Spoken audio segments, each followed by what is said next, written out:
alaikum, bonjour tout le monde, bienvenue sur votre chaîne Prête à écrire et c'est Bouchra, votre enseignant de français.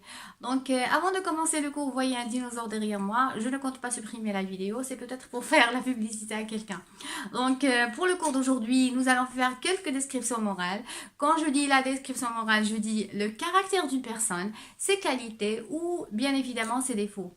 Donc pour mieux comprendre ceci, au début, nous allons voir des adjectifs pour décrire moralement, leur utilisation et leur explication dans des situations. À la fin, vous allez voir un modèle de production écrite. Il s'agit naturellement d'un portrait moral pour mieux comprendre ceci. Merci de suivre avec moi. Dans les descriptions morales que nous allons voir maintenant, il y a des qualités et des défauts. Quand je dis une qualité, cela veut dire une description qui plaît, une description qui est positive. C'est tout à fait le contraire d'un défaut. Alors prenons la première qualité. Persévérant. Persévérant est une qualité. C'est quelqu'un qui travaille beaucoup, qui travaille dur, sans se fatiguer pour arriver à réaliser son but. C'est tout à fait le contraire qui lâche facilement. C'est quelqu'un qui est paresseux et nonchalant. Donc vous avez l'exemple. Il est persévérant comme le pic-vert qui creuse l'arbre. Alors pourquoi on a donné l'exemple du pic-vert? Parce que le pic-vert est un oiseau qui passe des heures à creuser l'arbre pour y construire sa maison. Donc la même chose. La personne persévérante, c'est la personne qui travaille d'une manière continue sans se fatiguer. Puis nous avons déterminé. Alors la personne déterminée, c'est la personne qui tient beaucoup à sa décision et qui ne change pas sa décision ou au moins ne change pas facilement ses décisions en général. C'est tout à fait le contraire d'une personne indécise ou quelqu'un indécis. Donc la personne déterminée, c'est la personne qui est têtue, mais dans le bon sens, c'est-à-dire dans le sens positif. Vous avez, il aime ce travail, il est déterminé à le faire. Puis nous avons altruiste. Donc altruiste, c'est quelqu'un qui pense toujours aux autres avant lui-même. C'est tout à fait le contraire de quelqu'un qui est égoïste. Alors, si l'égoïste pense toujours à lui et ne pense pas aux autres, donc l'altruiste, c'est tout à fait son contraire. Alors, vous avez, il a préféré donner son argent à un orphelinat au lieu d'aller faire un grand voyage.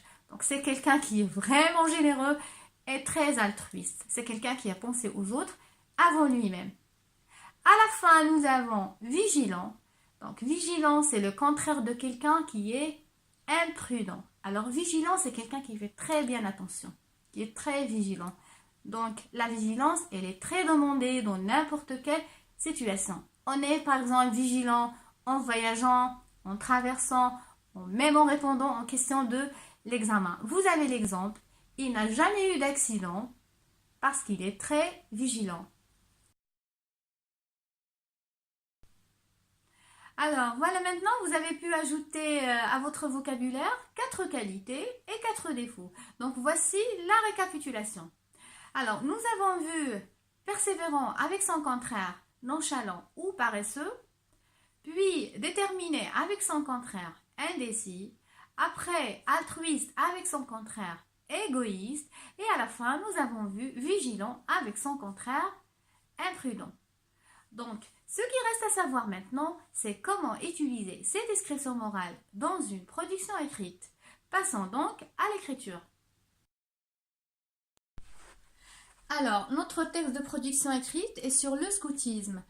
Je rappelle que le scoutisme est une méthode d'éducation des enfants et des adolescents basée sur les sorties en plein air et c'est un apprentissage qui se fait dans toute l'ambiance de la nature. Alors, dans le texte, nous avons un chef scout qui écrit aux parents d'un jeune scout. Votre enfant est le meilleur scout de l'année. Pendant toutes les sorties, il s'est montré persévérant pour mériter l'étoile d'or du scoutisme. Chaque fois, il s'occupe du bois, des repas et monte les tentes. Il prend énormément soin des petits nouveaux scouts et partage avec eux son savoir et ses expériences. Il est vraiment généreux et altruiste. En ce qui concerne la nature, il est très vigilant et évite tous les petits accidents qui peuvent arriver. Je crois que votre enfant est déterminé à être un bon scout dans l'avenir. En plus, il a toutes les qualités pour y arriver. Alors voilà, j'espère que le cours vous a été utile. Si vous voulez plus de cours et plus de vidéos, abonnez-vous et cliquez sur la cloche. Et à la prochaine.